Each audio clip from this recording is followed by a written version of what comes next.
This is the last video in the grave crafting series that I have been creating here.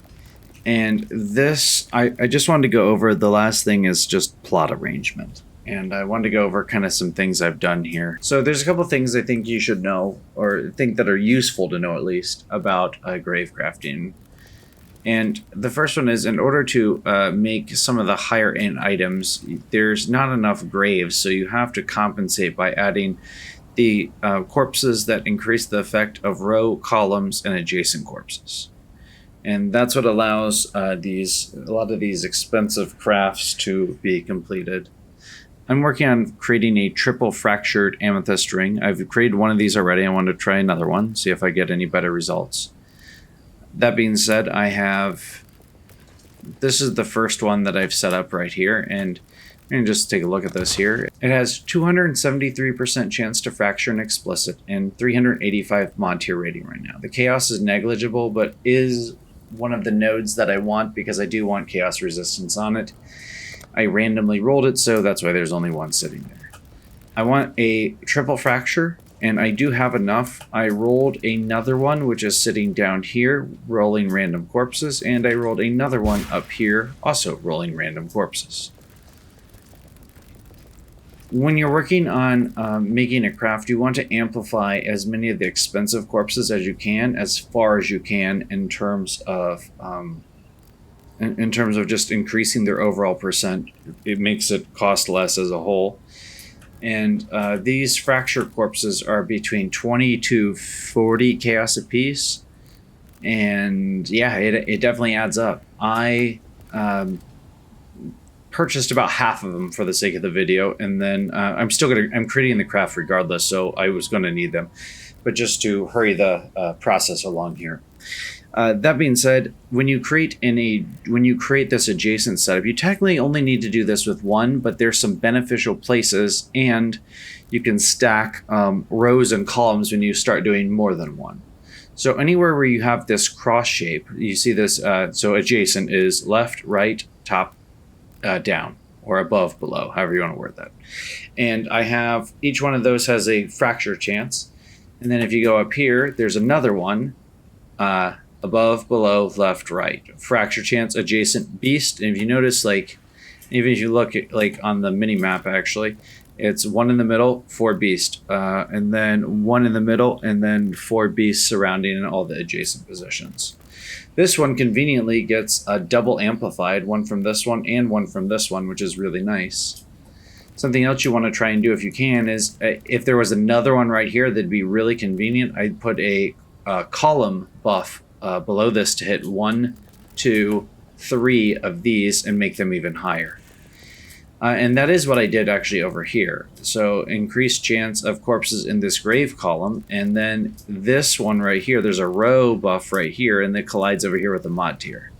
Now I'm not aiming to go above 3 fracture mods, so I already have 3, and I didn't need to put another one in, but this would have been a good place to put in another fracture node, or another fracture corpse. That being said, a good example of how this works is down here in this row right here.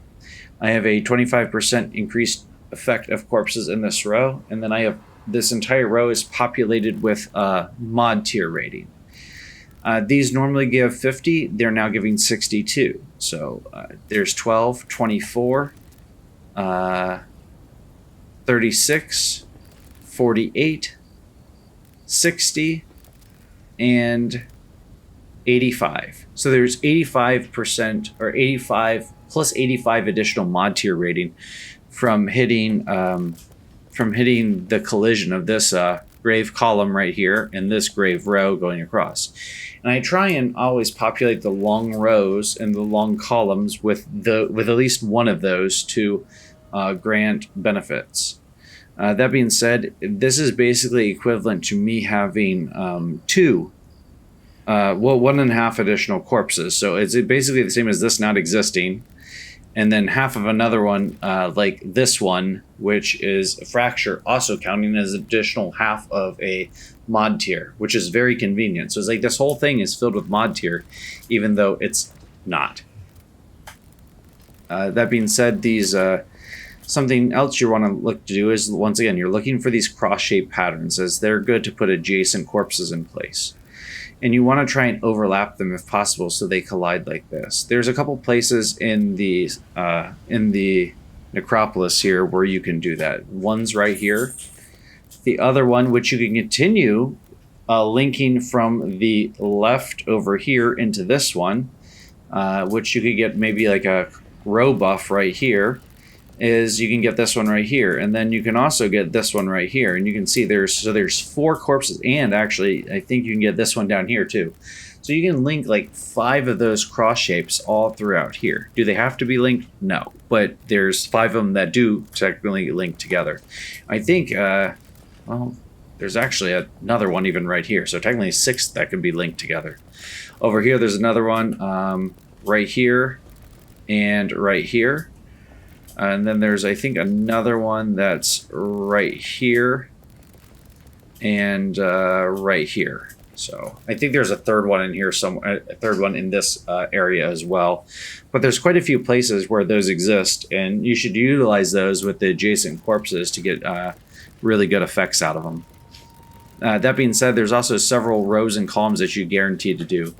This bottom row right here should definitely have a row buff in it. Increased effective rows here. Should have an increased effective rows here, here, here. Increased effective columns right through here. This is one of the longest ones in the game. Increased effective rows through here. Then coming over here, increased effective rows across here. And then if you can manage to get them in, the columns going down that collide with this row can definitely, if you get like a a row right here, a row buff like right here, right here, right here, and then a column buff going down, there's a huge like buff effect that'll take place in the graves right around here. So. But that also concedes giving up some of these, some of the cross-adjacent corpses. So you have to kind of give and take and make what's best. But as you can see, I did two little stacks here, all beast. And this right here alone is 273% chance to fracture. And normally to do that, you need, these are what? I believe they're 25% by themselves. I can look actually, 25%. So you need 1, 2, 3, 4, you need 12 of them. And I currently have 8. I have 7 right here. I'm only using 9. So I'm 3 short, which is saving me around, since they're about 25 to 30 plus chaos apiece, we can estimate that's saving me around 75 to 100 chaos by putting those in place, and these drop relatively commonly. The hard part is getting them lined up so they're all the same monster category, being beast. It doesn't have to be beast, it could be humanoid, it could be demon, undead, it doesn't really matter. Construct, I think, is the other major one. So past that, there's one other thing you should watch out for here, and that is this right here. And I'm gonna have to put a mod in place here, something that you can actually see. Well, you know what? I can do one I'll actually use. We'll do increase effective chaos modifiers. I'm gonna bury this right here. 625, so it's taking a buff from this, but since these are increased, these don't affect each other. So I can't stack row effects to make the column effects give more row effects, or the row effects to give more column effects. That it doesn't work that way. So that would waste the corpse, unfortunately. These two rolled randomly when I was randomly rolling corpses, so I did not bother to remove them. If I need to for some reason, I can, but just kind of use this for demonstration purposes, and I'll keep them there for now. That being said, I think this is about it for this video. I hope you found this little series useful for crafting, and give a couple crafts a shot yourself here this league. That'll be it. Thanks for watching.